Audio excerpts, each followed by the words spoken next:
Israeli Prime Minister Benjamin Netanyahu is in Washington today for high-stakes talks with President Donald Trump. Reports suggest Iran's nuclear program is at the top of his agenda. Well, the meeting, marking Netanyahu's seventh encounter with Trump during his second term, comes at a critical moment, as Tehran signals that it might dilute its enriched uranium if sanctions are lifted.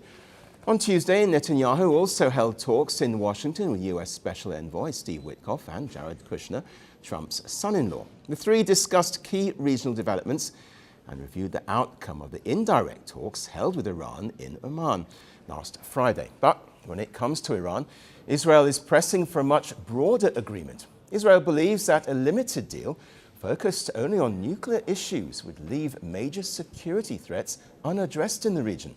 Therefore, Netanyahu is expected to urge Trump to expand the scope of the talks. He wants the US to discuss Iran's ballistic missile program and its support for armed groups across West Asia, including Hamas and Hezbollah. On this trip, we will discuss a number of issues: Gaza, the region, but of course, first and foremost, the negotiations with Iran. I will present to the President our ideas about the principles in the negotiations, the important principles, and in my opinion, they are important not only for Israel, but for everyone in the world who wants peace and security in the Middle East. Well, a diplomatic push comes against the backdrop of a significant US military buildup in West Asia. Last month, President Trump ordered the deployment of major American military assets after Iran's deadly crackdown on mass protests, which left thousands dead and tens of thousands detained. Well, now concerns over Iran's nuclear ambitions remain high. President Trump, in an interview on Tuesday, claimed his predecessors had failed and that only he can strike a deal with Iran. It's got to be a good deal. No nuclear weapons, no missiles, no this, no that, all the different things that you want. But some people worry that they've been very dishonest with us over the years, right? Very dishonest. Obama and Biden, what they did in terms of creating a monster with Iran was terrible. That Iran nuclear deal was one of the dumbest deals I've ever seen. The Western alliance has long accused Iran of pursuing nuclear weapons, a claim Tehran strongly denies. Iran maintains its nuclear program is purely peaceful and insists it has the right to enrich uranium for civilian purposes. In fact, Iranian President Masoud Pezeshkian said that Tehran is prepared to accept any verification to demonstrate that its nuclear program is peaceful. The Iranian leader made the remarks while speaking at a rally in Tehran to mark the 47th anniversary of Iran's Islamic Revolution. Our country, Iran, will not yield to their excessive demands. Iran will not give in to injustice or aggression. But with all our capacity and in pursuit of peace and stability in the region, we are engaged in dialogue with our neighboring countries.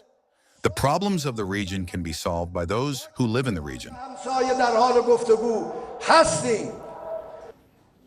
Well, last week, Iranian and American officials held indirect talks in Oman.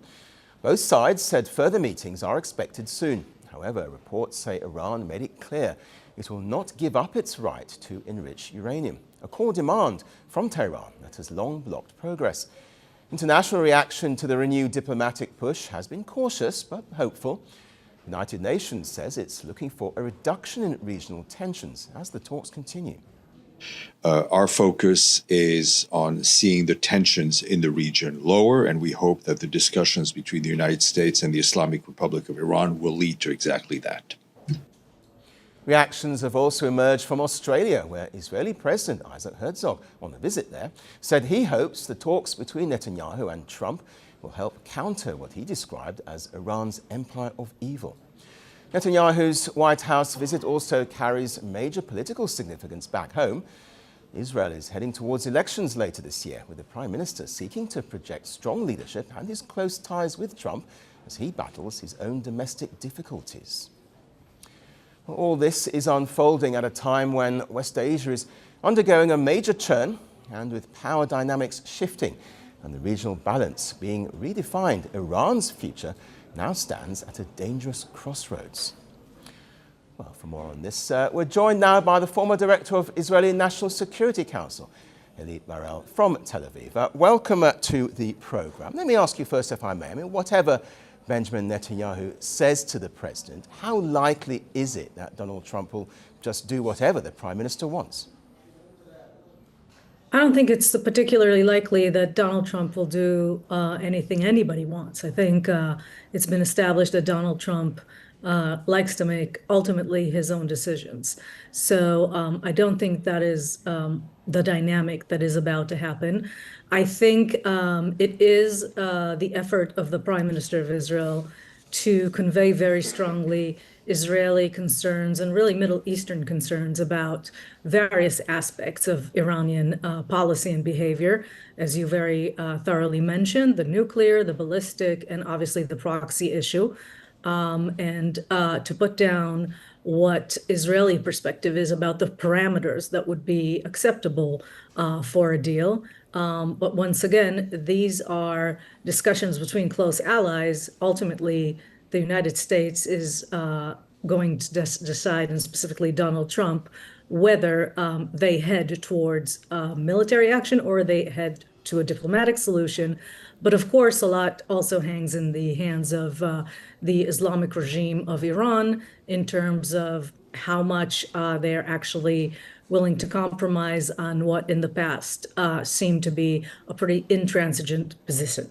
Let me pick up on what you said there, actually. I mean, if talks do break down and America does attack Iran militarily, do you think America would also put boots on the ground, as it were?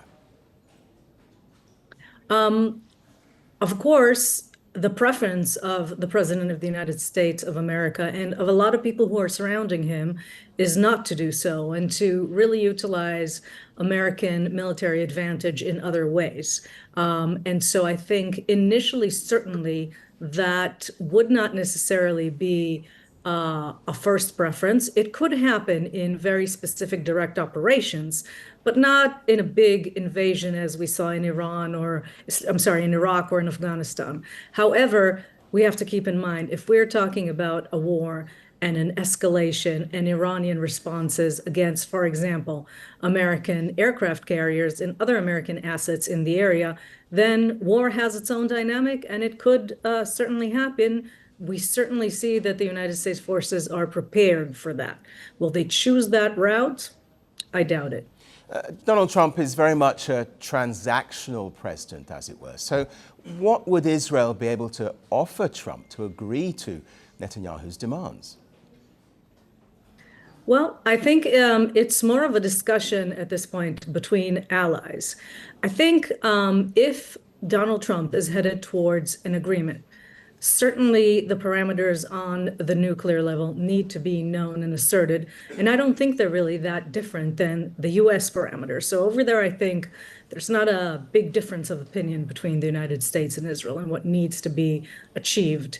And also Donald Trump kept saying, you know, he's the one who can bring a good deal, one that is substantially different than the one that Obama produced. So we'll have to wait and see how that manifests, meaning it has to go farther more than the JCPOA of 2015, and that will be quite a tall task. We'll see what can be achieved. I think on the ballistic issue, if the United States does not really include that in the deal, meaning there's not any addressing of issues such as the range of missile, the types of missiles, numbers of missiles that Iran is holding, producing, deploying, then I would assume that the Prime Minister of Israel would implore the American president to understand that if that is not included in the deal, Israel's continue to be exposed to a significant strategic threat, as we saw in the 12-day war, and that Israel therefore must be allowed to maintain operational freedom of action to address this issue on its own. Because just leaving this strategic threat as it is after the experience of the 12-day war is really not an option. Okay, we'll leave it there, Burrell. Thank you very much indeed for joining us. Thank you.